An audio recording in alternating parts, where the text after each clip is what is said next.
বাংলাদেশি রোহিঙ্গা মুসলমান। তাই আমার প্রশ্ন, বাংলাদেশি রোহিঙ্গা মুসলমানকে সমর্থন করে এই যে বরাকভ্যালির নেতা, মন্ত্রী, এমএলএ এই 4 জন এমএলএ শুনলাম কংগ্রেসের, তারা সাপোর্ট করে হুলুস্থুল করছে। সেই দিন 10:30 থেকে 11টার ভিতরে শুনতে পেরেছি এখানে হুলুস্থুল একটা কাণ্ড। এই হুলুস্থুল কাণ্ডে চুর বলে রাজারগাঁও থেকে তেড়িয়ে কয়েকটা মানে দৌড় নিয়ে কয়েকজনকে তেড়িয়ে এসেছে।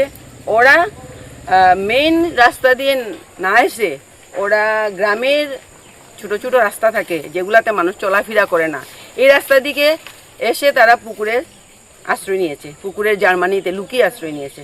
তখন এই যে পুকুরে আশ্রয় নিয়েছে এই পুকুরের ভদ্রমহিলা দেখেছেন যে বাসন ধোয়ার সময় দেখেছেন যে পুকুরে কেউ আশ্রয় নিয়েছে।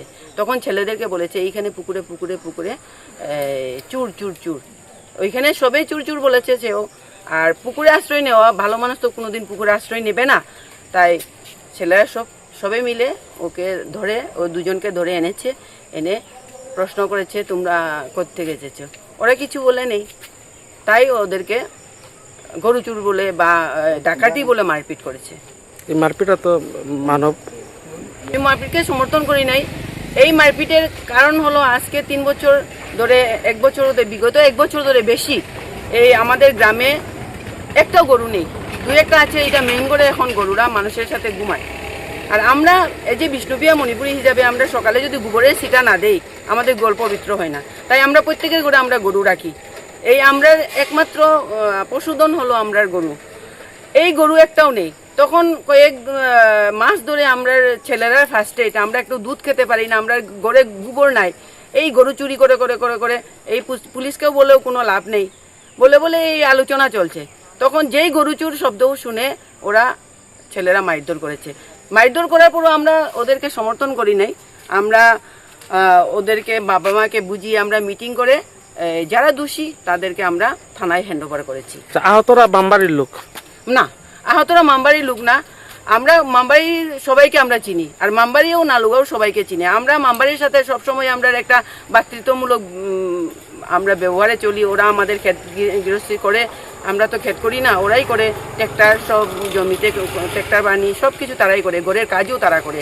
তারপরে আমরা খবর পেলাম যে এইগুলো তো মামবাড়ি বলছে, এইগুলা কারা। তখন তারাই স্টেটমেন্ট দিয়েছে এইগুলা যে ইভিকশন হয়েছে বরদল আর মধুরবন, এই ইভিকশনের মানুষগুলো এখানে শেল্টার নিয়েছে মামবাড়িতে। আর তারা চিনেও না রাস্তাঘাট। তারা রাত্রে 10:30-11টা বাইর হওয়ার কারণটা কি? যদি বাইর হয় তাহলে তারা গার্জিয়ান আসলো না কেন, যারা নালুগো মানুষরা চিনে। তারপরে আমরা খোঁজখবর নিয়ে তাদের কাছে খোঁজখবর নিয়ে জানলাম যে ওরা ভোটার লিস্টের নাম নেই, ওরা বাংলাদেশি রোহিঙ্গা মুসলমান। তাই আমার প্রশ্ন, বাংলাদেশি রোহিঙ্গা মুসলমানকে সমর্থন করে এই যে বরাকভ্যালির নেতা, মন্ত্রী, এমএলএ এই 4 জন এমএলএ শুনলাম কংগ্রেসের, তারা সাপোর্ট করে হুলুস্থুল করছে।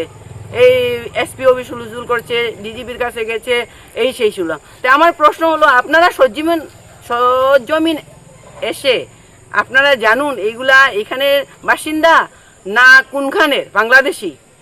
আরে বাংলাদেশির কারণে বিষ্ণুপ্রিয়া মণিপুরীর মতো এক সনাতনী, পিওর সনাতনী জাতকে ওরা বলছে আমরা জেহাদি। আরে আমরা জেহাদি, আমরা কি এই দোষীদের লুকিয়ে রেখেছি নাকি?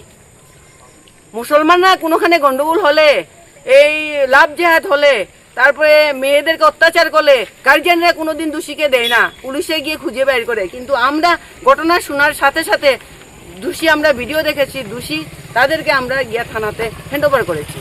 তারপরেও এগুলা কমেন্ট কি? তাই আমার আহ্বান থাকলো এই নেতাদেরকে, এই মুসলমানি নেতাদেরকে, আমি একদম টার্গেট দিয়ে বলছি, মুসলমানি নেতাদেরকে একটাই আমার অনুরোধ যে আমরা মামবাড়ি এবং নালুগো আমরা শান্তিভাবে আছি, তখন ওরা এসে বিশৃঙ্খলা যাতে না করে। আর যদি বিশৃঙ্খলা করে, বিগত দিনের ইতিহাস আমাদের কাছে আছে যে একজনে দুষ করেছে, আস্থা গ্রাম বাগাডোরকে জ্বালিয়ে তছনছ করে দিয়েছিল। এইটা কিন্তু নালুগোতে পারবে না। আমরা সবসময় সজাগ, আমরা শান্তিপ্রিয় মানুষ, আমরা শান্তি ভঙ্গ করতে চাই না। এটাই আমরা অনুরোধ, ওরা যাতে শান্তি শৃঙ্খলা বজায়